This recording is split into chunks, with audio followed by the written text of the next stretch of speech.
So basically, first of all, I know I'm shit, but I also know I'm special. Understood. So I just wanted to get that out of the Cool. So basically, do you know how I got this meeting? I don't remember. Okay. So basically, I own a barter system in Canada. Yes. Canada's barter guy. We met at Haste and Hustle briefly. Yes, I remember. In St. Catharines. Yes, I remember. Okay, and basically. I remember. You remember? Now I remember. Perfect. So yeah, just wanted to get in front of you. Obviously, there was a ton of noise after that. You had told me in a video. I have a video recorded where you had said, "Yeah, tweet me. I'll see it. I believe in what you're doing. You know I do." I attempted to get in touch with you, which is no big deal. There's tons of stuff coming at you. So I basically found another way because I wasn't getting heard. So I happened to know a guy who had the @drock Instagram username. All right. Amazing. I don't know if you heard about this. I remember this part too. Okay. I didn't know they were connected, but I know. Very much connected. But I know that story too. I said I have to use Barter. You executed on your thesis. Exactly. I love it. So I got in touch with D-Rock. He had been attempting to get the username from some guy before, and never got it. So but I happen to know this guy. So I traded him a custom horse saddle for his daughter who's in show jumping.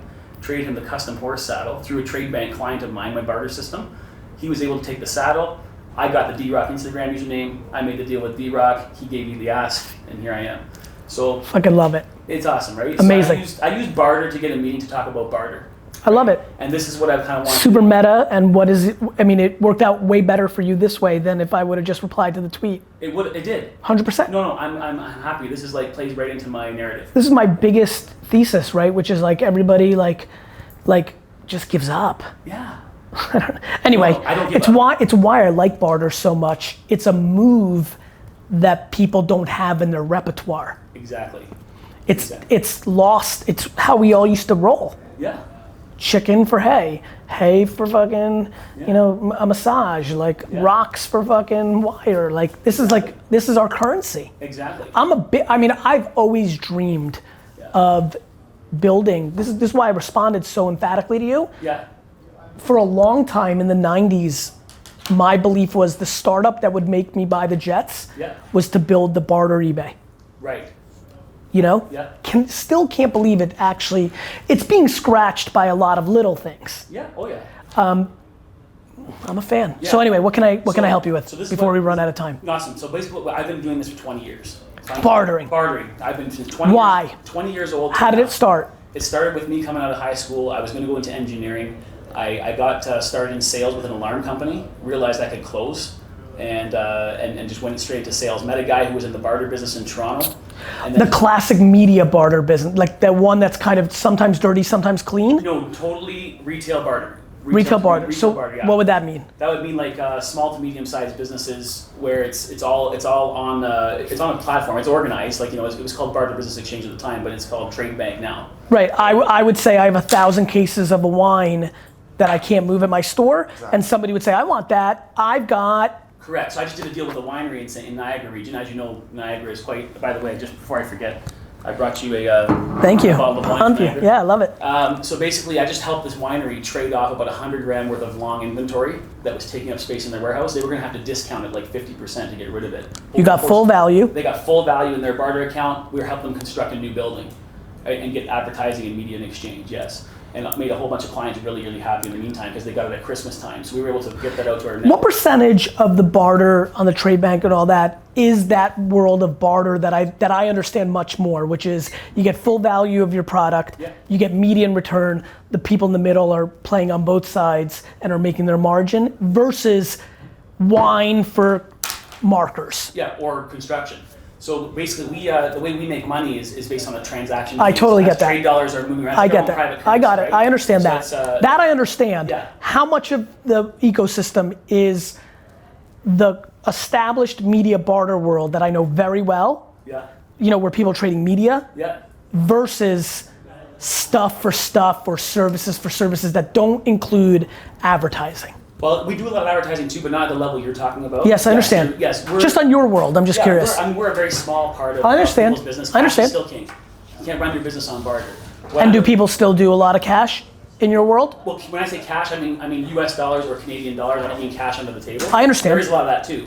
But TradeBank, what we do is a small portion, and we basically promote that any business should never barter more than 3 to 10% of their annual sales, and that's additional new business, incremental sales on top of their regular cash paying customer business right now. So what we do is we generate. What's like a funny trade that you've seen there? A funny trade? Yeah, give me a historically funny trade. Oh, historically funny trade. Or just one that I would deem unusual as somebody who doesn't know the world as well. Well, just it's very unusual for people to say, wow, I was able to, I'll give you one right now, a Tupperware lady, right? You all heard of Tupperware. Yeah, of course. National brand, international brand. So we had a Tupperware lady who was in Saskatoon, Saskatchewan, way out in Western Canada. Yeah, I know it. She wanted to renovate her home, right? Well, she can either go cut a check and pay money out of her pocket, or she can actually do the smart way and trade Tupperware for her construction. So we helped her sell about $60,000 worth of Tupperware through Tupperware e-gifts in exchange for the construction of her new home, and incentivizing her downline staff, like her downline marketing team, to actually do more sales. So I mean that's something that people are like blown away by. So we do anything from marketing to advertising to construction to retail to restaurants to wineries to, I mean. I'm getting married this year in December, and we've got the photographer, the limo, the suit rental, all of that through TradeBank. Right, and what did you give them in return? Working for John. Yeah, trade dollars. So it's all of our currency. The TradeBank currency. I see. Yes, the TradeBank currency monetizes the system. So what happens is like, what totally drives my understand. passion is that there's so much business waste out there. It's a highly profitable business when you're the platform. Yes. Oh, It really is. But the it's math. not mainstream enough, and this is where I would. Well, because a lot of people got a lot of dirty people in it. Exactly. And especially in the media side. Exactly. It's got to be legitimized, and my passion is that there's so many businesses out there that are wasting away. They got. So what can I? So considering we have so little time, and now that I'm grounded, yes. What do you think I can do for you? Right? You get to write the script. What is it? This is my meeting. I paid for it. What I want to do is I'd love to be on the Ask GaryVee show. Yes. As an expert in retail business barter, to train your people, the marketers, how to train their clients, how to capitalize on their downtime, idle inventory, capacity, that sort of thing. Understood. Yes. So to answer that question, much like the same reason I don't give quotes on books, the only people that are on Ask GaryVee are people that I've really got some deep knowledge of, because I'm scared shitless. Totally get it. Scared shitless. Yeah.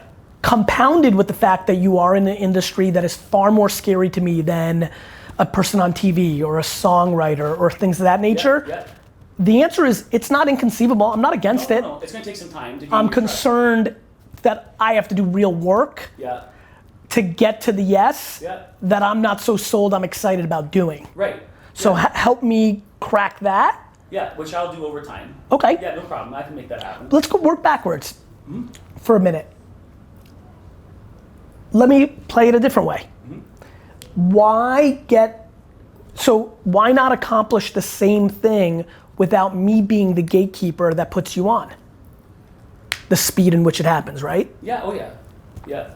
You know, that's the thing I always think about. Yeah. I became Inc. and Fortune and Wall Street Journal so that I didn't have to rely on them putting me on. Yeah.